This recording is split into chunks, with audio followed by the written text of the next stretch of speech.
without you taking that next step. So after you have your honest conversation with yourself, you make that plan and you take consistent actions over a period of time so you can get the maximum results. And then that little side note is my life lesson. It's not about being perfect. It's about getting started so you have something to perfect. And then create a mantra for yourself. Create something that will help recalibrate and reset you on those days when you are having a challenge. Because we all have those days where we question, well, why I'm doing this again? So tell me, did I hear the right memo? Yeah. So say a little bit more about this. Create a mantra. Can you give us an example? Absolutely. The example is my book, and it's become a battle cry. The title of it is Action, Action, Despite the Distraction. That came out of my spirit at a moment when I was talking to a girlfriend at a conference. I was getting ready to go on stage, and she said, "Girl, how you doing?" I said, "Child, I'm just taking action, action, despite the distraction." Dr. Geneva, I didn't know where that came from. That was straight the Holy Spirit just laid that in my heart, and I said it. She jumped, I jumped, and I said, "Is that the title of the book, Lord?" Because I've been working through what I was going to release, and I said, "That's the title." And he helped me develop the pieces of those 7 life lessons that I share. But that mantra shakes every retarded demon out there that would try to stop you from moving to the mountaintop of completion. Because when you holler, action, action, despite the distraction, all of that falls off of you. And you're like, wait, let me get back on point. Let me get back in alignment with what I'm here to do. I know distractions will come. I know toxic people will try to steal my joy. I know there are moments where fear will try to creep up. I know there are situations that I need to get in order because God can't bless mess. But I'm not going to let those distractions stop me from taking action because I'm here for a purpose. I'm here for a reason. There are people depending on me, and I'm going to keep taking action, despite the distraction. Ooh, yes, talking sister. Oh, my goodness. Yes, indeed. Yes, indeed. Oh, my goodness, Dr. Stacie. These lessons, this honest conversation with yourself, have a plan, take consistent action, maximum results. Not wait to be perfect. Just get started so that you have something to perfect. Oh, my gosh. And then create the mantra. Listen to this, these tips, these strategies. So, anyone listening to you would come to the clear conclusion that, and where we started in the beginning, that how you ignite people, how you inspire, and you have that boundless energy, how to get action and not get stuck.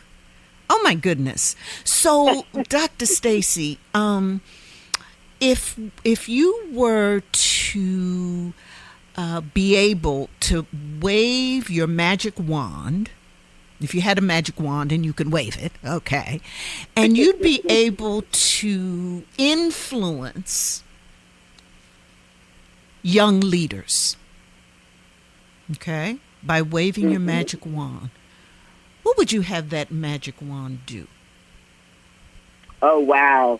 It's so funny that you asked me that question because I'm a huge Broadway and Disney fan, so there are times when I feel I am a magical character.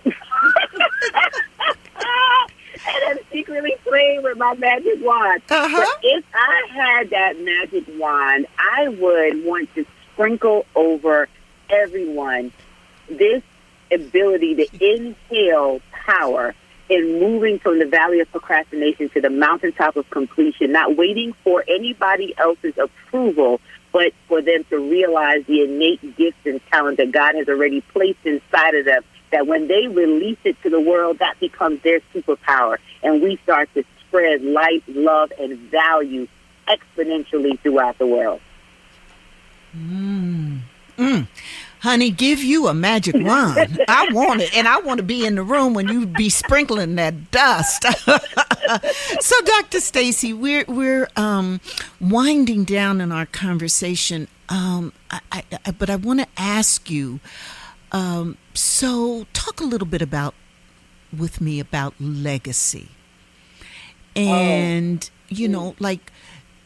combine it with, what's the next chapter for you, and where does legacy leaving a legacy fit in your next moves? Dr. Geneva, I'm going to need you to get out of my head. Because that is at the cornerstone of my work. I stand on the legacy of faith that my grandmother left myself and my family. She passed away December 15, 2015. And it still seems like yesterday. And I thank God that we had her 98 years on the planet. So what a huge blessing. And my grandmother gave birth to 7 children. She raised another 3 to 5. But I call myself number 8 because I was fortunate to be able to be at her feet, and my grandfather and my great-grandmother. Longevity has been a blessing on my maternal side. And watching her stand in her faith, watching her unapologetically share the love she has for Christ and trusting that he would do what he said he would do no matter how long it took, has been something that has not only inspired me, but has allowed me to understand one great, huge, important fact in my life, Dr. Geneva, and that is that I am the beneficiary of every prayer that she prayed. The prayers that she prayed before I hit this planet, the prayers that she prayed that she would know what her future generations would bring. And as a result of that, I launched my book in her honor. I did a legacy dinner. I started a whole faithpreneur movement in her honor, standing on that legacy and laying the groundwork for the future generations to carry it forward. Everything that she dreamt and couldn't do, that I can take the baton and move down the road a little further and hand it off to the next generation, that she will never, ever be forgotten. And the legacy of faith that we can't do anything by ourselves but for the grace of God that allows us to be able to share the brilliance, the talents that we've been given in the global marketplace, and to be able to now own Faithpreneur not only as a trademark, but as this mantle that God has given me to help faith-based entrepreneurs develop their business that are growing and using revenue, resources, and relationships for long-term stability, and my faith-based professionals looking to add another stream of income to their personal economy and transfer their skills from the marketplace to the global marketplace. And I'm just excited that that legacy and the work that I've been given to shepherd is such an honor. I truly am grateful that I get to meet people like you, Dr. Geneva, and your audience that are really working towards being a great value in the world and understanding that when we stand, when we speak, when we serve, when we produce, it is giving honor to those who came before us, whose shoulders we stand on, and whose benefits we are able to realize because of the sacrifices that they made ahead of our existence on this planet. So legacy is not a joke to me. It's what I live and what I breathe. And every time I get to open my mouth and speak, I know I'm giving honor to God first, and I'm giving honor to the legacy of Colonel Agatha Roden, who was my maternal grandmother.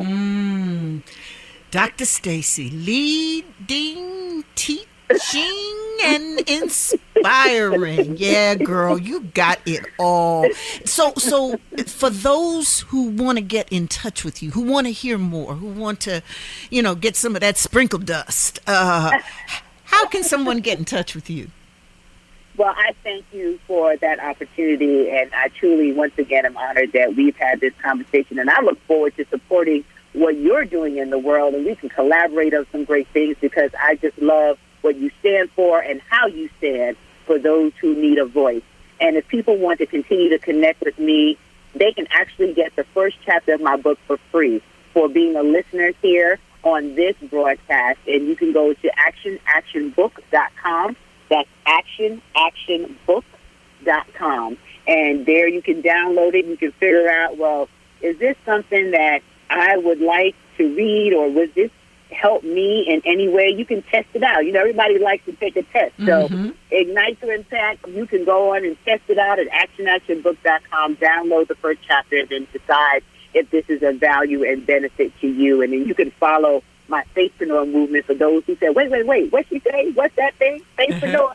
And if that is you, you can just go to Faithpreneur Weekend and check out a little bit more about the movement that we're creating and really looking